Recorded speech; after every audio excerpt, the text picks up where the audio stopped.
My dear students, now this time I am going to discuss one very important chapter, that is the business services. This is chapter number 4 and this chapter is important from the point of view of business services for understanding better knowledge about the banking, about the insurance, transportation and warehousing. So, my dear students, first of all, consider the main heading, that is the business services, and while we are discussing about it, then it means business services is a general terms that describes the work of a specialized nature that supports a business but does not produce a tangible commodity.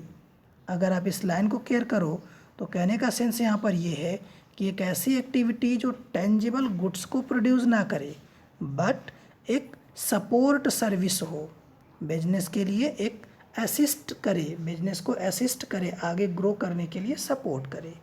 As you are seeing here that a service is an outcome. Now my dear children, consider these lines. A service is an outcome of an economic activity as a result of interaction between a service provider and the service receiver. Remember, earlier we have discussed about the economic and non-economic activities. Business is an economic activity. You are well familiar with this word. And while we are talking about this term business services, then here as you are looking that a service is an outcome of an economic activity as a result of interaction between a service provider and the service receiver. जैसे हम लोग purchaser और supplier और seller की बात करते हैं, वैसे ही अगर हम बात करें बिजनेस सर्विसेज में तो एक कोई ना कोई बिजनेस में सर्विस प्रोवाइडर होगा और एक उस सर्विस को रिसीव करने वाला होगा.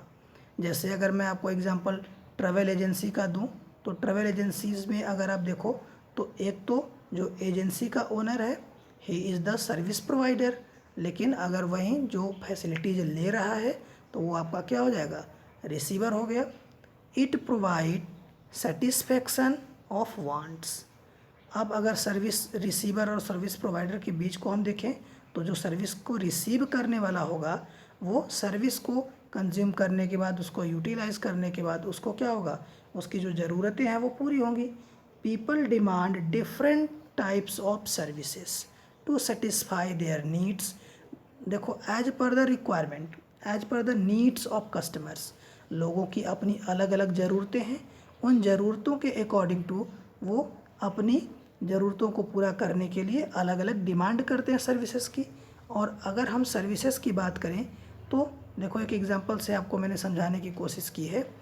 For example, when we purchase a product, its ownership is transferred on to the purchaser.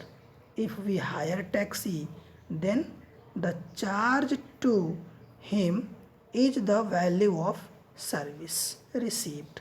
देखो, कहने की मीनिंग यहाँ पर यह है कि अगर हम कोई भी सर्विस ले रहे हों तो यहाँ पे होगा क्या, when we purchase a product its ownership is transferred on to the purchaser. अगर हम गुड्स की बात करें तो वहाँ पर अगर हम कोई प्रोडक्ट परचेज कर रहे हों तो परचेज करने के बाद, गुड्स को लेने के बाद जब हम उसकी वैल्यू को पेड कर देते हैं तो उस कंडीशन में क्या होती है, उस गुड्स की ओनरशिप हमारे पास आ जाती है. अब अगर हम बात करें आपको, if we hire taxi then the charge to him, अगर जैसे मैंने ऊपर भी आपको बताया, अगर हम कोई टैक्सी हायर करते हैं, ट्रैवल एजेंसी की अगर सर्विस लेते हैं तो जो हम चार्जेज पेड करेंगे that charge is the return for getting the services. अब देखो यहाँ पर अगर हम अभी आगे हम डिस्कस करेंगे, नेक्स्ट वीडियो में भी आप लोगों को गुड्स और सर्विसेज में डिफरेंसेस को लेकर के डिस्कशन होगा. तो अब अगर हम फीचर्स की बात करें, नेचर और features, as you are looking here features of services. Service के अगर हम फीचर्स की बात करें then see point number 1 is saying that it is intangible.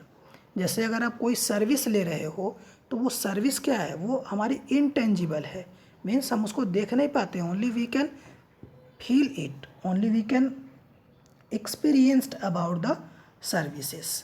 लेकिन अब अगर हम बात करें जो चीज़ें दिखती हैं जैसे गुड्स, मैंने आपको एक एग्जांपल दिया टैक्सी का। ट्रैवल एजेंसी के अगर हम टैक्सी को हायर करते हैं तो वो टैक्सी हमारे लिए क्या हुई, एक तरीके का वो टेंजिबल आइटम है, वो तो गुड्स है, लेकिन जो सर्विस हमने ली वो सर्विस हमारी इनटेंजिबल होगी। वैसे अगर आप एक डॉक्टर का एग्जांपल ले लो, डॉक्टर के एग्जांपल में अगर मान लो पेशेंट डॉक्टर के पास जाता है और उस डॉक्टर ने जो मेडिसिन उसको प्रोवाइड कराई, medicines given by the doctors, that medicine is the tangible, that is the goods. लेकिन उस मेडिसिन को लेने के बाद जिस तरीके से रिलैक्स पेशेंट फील कर रहा है वो क्या है, वो तो इंटेंजिबल, वो तो फील करने और एक्सपेक्ट करने का मैटर है। देन दैट इज, और जो सजेशन दिया डॉक्टर ने, that suggestion is the intangible, that is only can experienced, that is only can feel by the patient. तो यहाँ पे कहने की मीनिंग ये है कि जो फीचर्स हैं उसमें सबसे पहला पॉइंट ये है कि intangible means services can not be touched but experienced only. Quality of service can be determined only after it is received और कंज्यूम। जब हम उस सर्विस को लेते हैं, जब उस सर्विस को, जैसे मैंने आपको ट्रैवल एजेंसी के टैक्सी की बात की, जब हम उसमें बैठते हैं, जब हम बैठ करके चलते हैं तब हमको पता चलता है कि इसकी सर्विस कैसी है, लग्जरियस है या जैसे आप कह सकते हो कि बहुत कंफर्टेबल नहीं है।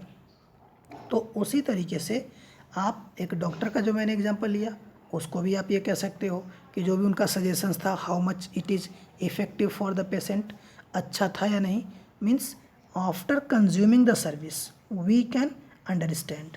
सो here it is important that services cannot be touched but only can experienced, and the quality of service can be determined only after it is consumed or purchased or used, you can say.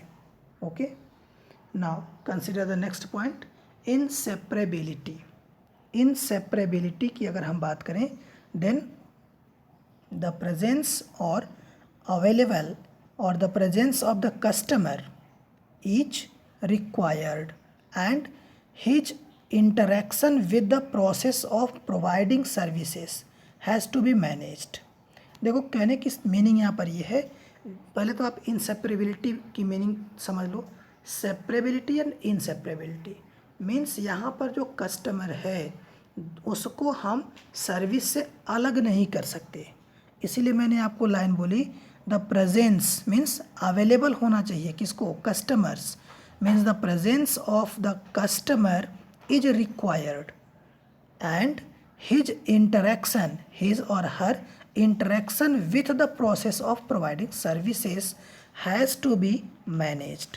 अब अगर कहीं customer ही उस service से अलग हो जाए तो ये हमारा बिजनेस सर्विस का पार्ट नहीं होगा। मीन्स अगर हम इनसेपरेबिलिटी की बात करें then the service provider and the customer act simultaneously. It means that production and consumption of services take place at the same time making them inseparable. देखो जिस प्लेस पे प्रोडक्ट को प्रोड्यूस किया जा रहा है, जैसे मैंने आपको एग्जांपल लिया डॉक्टर का, तो डॉक्टर के पास पेशेंट का होना ज़रूरी है। अब ऐसा नहीं कि डॉक्टर कहीं हो पेशेंट कहीं और हो और डॉक्टर वहाँ से उसका ट्रीटमेंट कर दे, ऑपरेशन कर ले, ऐसा नहीं पॉसिबल है।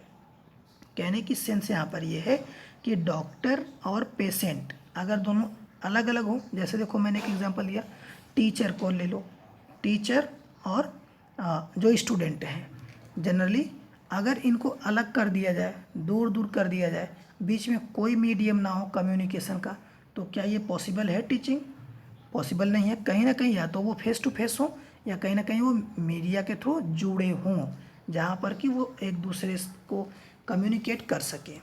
तो कहने की मीनिंग यहाँ पर ये कि इनसेपरेबिलिटी, जो भी सर्विस प्रोवाइडर है और जो सर्विस का टेकर है, रिसीवर है, कंज्यूमर जिसे आप कह सकते हो, इनके बीच में किसी तरीके का सेपरेशन नहीं पॉसिबल है, सेपरेशन नहीं होना चाहिए। Okay, it means that production and consumption of services take place at the same time making them inseparable. Service provider में डिज़ाइन ए सुटेबल और substitute for the person using appropriate technology. जो मैंने अभी आपको ऊपर एक बात बताई कि देखो ज़रूरी तो ये है कि दोनों के बीच में कोई इनसेपरेबिलिटी ना हो, लेकिन अगर ऐसा है तो कहीं ना कहीं एक प्रॉपर टेक्नोलॉजी से वो जुड़े हुए हैं। जैसे इस समय टीचिंग चल रही है, फेस टू फेस स्टूडेंट नहीं हो रहे हैं क्लासरूम में, लेकिन कहीं ना कहीं टेक्नोलॉजी से जुड़ करके वो एक दूसरे के मीन्स टीचर से स्टूडेंट्स टू स्टूडेंट कांटेक्ट है। तो ये हमारा क्या हुआ, सेपरेशन तो हुआ नहीं। तो कहने की मीनिंग यहाँ पर ये है कि कंडीशन ऐसी हो जो इनसेपरेबिलिटी की हो। तो बिजनेस सर्विसेज में एक फीचर आपका बनता है inseparability. Okay, now consider the next one, inconsistency. Inconsistency means there is no standard specification for services. Each time the service provider has to perform as per the demands and expectations of the customer. देखो जब भी मैं customer word use करूँ it means service taker. जैसे मैंने आपको doctor का example लिया था, मैंने टीचर का एग्जांपल लिया, तो अगर हम डॉक्टर की बात करें तो ज़रूरी ये नहीं है कि जो भी डॉक्टर सजेशन दे रहा है वो हर एक पेशेंट के लिए एक जैसा ही हो। टीचर जब क्लास में पढ़ा रहा है तो हर एक स्टूडेंट को एक जैसे ही ट्रीट करे, ये नहीं पॉसिबल है। मीन्स सर्विसेज में इनकॉन्सिस्टेंसी होती है। इनकॉन्सिस्टेंसी मीन्स स्थिरता नहीं होती, फिक्सेशन नहीं होगा। Means as per the demand, as per the problem of the patient. अब कोई डॉक्टर गया, डॉक्टर के पास कोई पेशेंट गया है, उसको जो प्रॉब्लम होगी वो उस डॉक्टर उसके अकॉर्डिंग टू उसको सजेस्ट करेगा और उस प्रॉब्लम के अकॉर्डिंग टू उसको मेडिसिन ऑफर करेगा। वैसे ही अगर टीचर क्लास में टीचिंग कर रहा हो, क्लास में अगर टीचर पढ़ा रहा है तो जो भी स्ट्रेटेजी होगी टीचर की, वो strategy as per the demand of syllabus and as per the requirement of learners. क्योंकि देखो क्लास में कई तरीके के बच्चे होते हैं, स्लो लर्नर हैं, जल्दी से सीखने वाले भी हैं और ब्रिलियंट भी हैं, इंटेलिजेंट हैं, आउटस्टैंडिंग परफॉर्मर हैं। तो अब उसमें जो स्ट्रेटेजी होती है टीचर की वो एज पर द रिक्वायरमेंट। ऐसा नहीं कि अब एक ही स्पीड में, मतलब अगर 2-4 बच्चे बहुत अच्छे हैं, जल्दी से वो चीज़ों को सीख जाते हैं, तो बिल्कुल सभी बच्चों को एक जैसे ही ट्रीट करना it is also not possible. So here it is important that inconsistency means we can say that inconsistency is also one of the feature of business services, and the meaning of inconsistency means lack of consistency means fixation नहीं होगा कि हर एक, जैसे अगर आप देखो एक example मैं आपको लूँ रेलवे का एग्जांपल अगर आप लो तो जो ट्रेन चलती है आप उसको देखो, उसमें आपको एसी भी मिलेगा, उसमें आपको स्लीपर भी मिलेंगे, उसमें आपको जो चालू डब्बे बोले जाते हैं मीन्स जनरल जो कंपार्टमेंट होते हैं वो भी मिलेंगे। अब देखो as per the level, as per the income level और standard of the general public government offers the services. अब उसमें जिसकी जो कैपेसिटी है वो उसके अकॉर्डिंग टू उस सर्विस को हायर कर रहा है। Clear? I suppose that these are the points you are getting clearly. And now consider the next one and that is inventory. अब अगर हम इन्वेंट्री की बात करें, it means services can not B performed earlier which have to be consumed at a later date। देखो जिन services को बाद में करना है हम उसे पहले ही कंज्यूम नहीं कर सकते, हम उसको स्टोर नहीं कर सकते हैं। It means no service can be performed before its a consumption date. जो कंजम्पशन डेट है, जैसे मैंने अभी आपको कई एग्जांपल लिए, टीचर्स का भी एग्जांपल लिया, मैंने आपका डॉक्टर्स का भी एग्जांपल लिया। तो टीचर की अगर हम बात करें तो teacher can prepare the lesson plan, prepare the strategies as per the requirement of class, clear, well in advance, but can not deliver before the appointed time और बिफोर द चैप्टर्स। जैसे देखो आप किस चैप्टर को कैसे पढ़ाना है, किस तरीके से उसको क्लास में डिस्कस करना है, ये तो सारी स्ट्रेटेजी टीचर प्रिपेयर करता है। लेकिन जब तक वो चैप्टर ना आए तब तक उन चीज़ों के बारे में डिस्कशन क्लास में नहीं होती। यही पॉइंट मैंने आपको बोला कि service can not be performed. देखो, teaching is also a service, teacher also providing the service to the student, it is intangible. Services cannot be performed earlier which have to be consumed at a later date। अब देखो यहाँ पर important point ये है कि a service provider provides services only when the customer ask for it. जैसे अब अगर कोई डॉक्टर क्लिनिक खोल के बैठा है तो वो ज़बरदस्ती तो पकड़ करके लोगों को ला करके मेडिसिन देगा नहीं, लोगों को बताएगा नहीं। अब जब जिनको ज़रूरत पड़ेगी, जब रिक्वायरमेंट उनको फील होगी कि नहीं मुझे डॉक्टर के पास जाना चाहिए, जब लोगों को महसूस होगा कि नहीं मुझे टीचर के पास जाना चाहिए, मुझको कुछ सीखना है, पढ़ना है, जानना है, तब तो वो अप्रोच करेंगे, वहाँ तक जाएंगे। अब वो कहने की मीनिंग यहाँ पर ये है कि service provider provides services only when the customer asks for it and services can not be stored for a future use, therefore there cannot be any inventory or stock of services. Service providers can store some associated goods but not the service itself। देखो, जो services दी जाती हैं, जो सेवाएं दी जाती हैं, आप उनको स्टोर नहीं कर सकते हो, आप उन्हें कंज्यूम करोगे। कंज्यूम करने के बाद आप क्या करोगे, आपका जैसे ही ऑब्जेक्टिव पूरा होगा आप उसको छोड़ दोगे।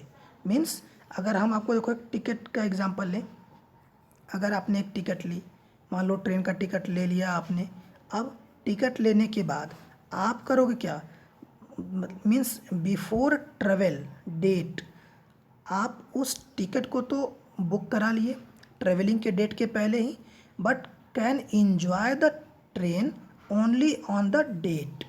लेकिन आप उस टिकट का यूटिलाइजेशन कब करोगे, जिस डेट का आपने रिजर्वेशन कराया है उसी डेट को आप उस ट्रेन की फैसिलिटीज़ का कंजम्पशन करोगे। अब देखो, जो टिकट है आपके पास वो क्या है, that is the goods, that is the paper. लेकिन जो सर्विस आप पाओगे वो उस डेट पर आने के बाद ही वो सर्विस आपको मिलेगी। आप उसके बाद उसको स्टोर करके रख नहीं सकते हो। जो सेवा आपको गवर्नमेंट के थ्रू उस ट्रेन की मिली, आप उसको स्टोर नहीं कर पाओगे। नेक्स्ट सर्विस चाहिए तो नेक्स्ट टाइम फिर आपको टिकट बुक कराना पड़ेगा। वैसे ही अगर आप टीचिंग की बात करो तो टीचर कैन प्रिपेयर, जैसे मैंने आपको पहले भी बताया, लेसन और the chapters well in advance but can not deliver before the chapter और बिफोर द टाइम। तो कहने की मीनिंग यहाँ पर यह है कि अगर हम इन्वेंट्री की बात करें then we can not, we in the sense customer cannot store the inventory, it is consumed at the time। Okay, now see the next one, that is the involvement। A customer is directly involved in the delivery process of a service, he has the opportunity to get the service modified as per the requirement।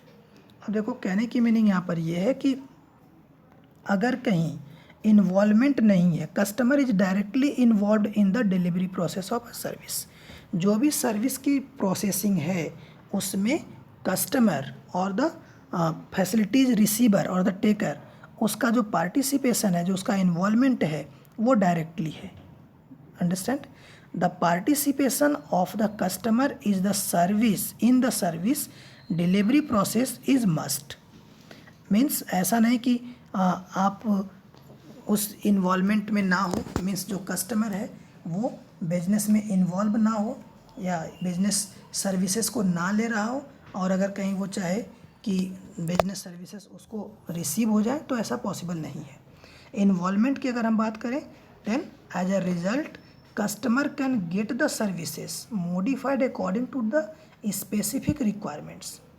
ठीक है, generally people like to specify their personal taste and preferences while available any services। Like when you visit A restaurant, ये example है, when you visit A restaurant you order a particular set of dishes from the menu card, so one gets personally involved in the process of placing an order. कहने की meaning यहाँ पर यह है कि जब आप सर्विस लेने के लिए जाते हो तो वो सर्विस आपको मिले, इसके लिए ज़रूरी ये है कि आपका भी इन्वॉल्वमेंट, मीन्स कस्टमर का भी इन्वॉल्वमेंट उस सर्विस प्रोवाइडिंग सिस्टम में होना चाहिए.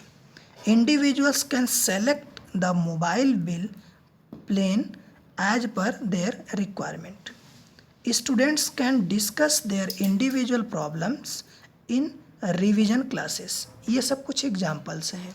जैसे अब अगर टीचिंग की सर्विस है, टीचर पढ़ा रहा है क्लास में, अब आप मान लो रिवीजन का टाइम आ गया, टेस्ट का टाइम आ गया, अब उस टाइम पर किस स्टूडेंट की कौन सी प्रॉब्लम है इट इज़ अननोन, ये तो टीचर को नहीं मालूम है.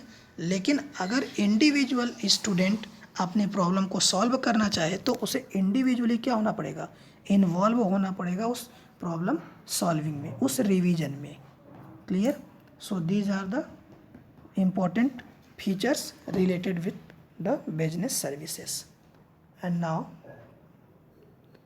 कम to the next point, that is related with the types of services, means types of business services. अब अगर हम बिजनेस सर्विसेज की बात करें तो देखो यहाँ पर बिजनेस सर्विसेज में banking, insurance, transportation, warehousing and communication, ये तो जितने भी सर्विसेज हैं ये हमारे बिजनेस से रिलेटेड हैं. ठीक है, these are the business services.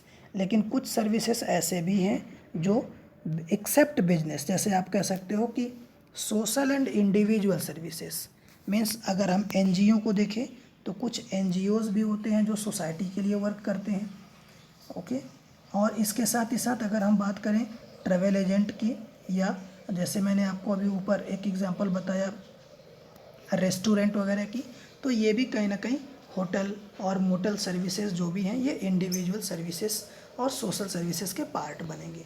यहाँ पर चैप्टर में अगर हम लोग बात करें then we will discuss only about the business services and that are banking, insurance, transportation, warehousing and communication. Next video में हम इन सर्विसेज के डिटेल्स को डिस्कस करेंगे. अब तक के लिए इस वीडियो में इतना ही. Okay, so thank you so much for watching this video. And now consider the next point and that is very important and it is the keep smile in the life. Okay, thank you so much for watching this video.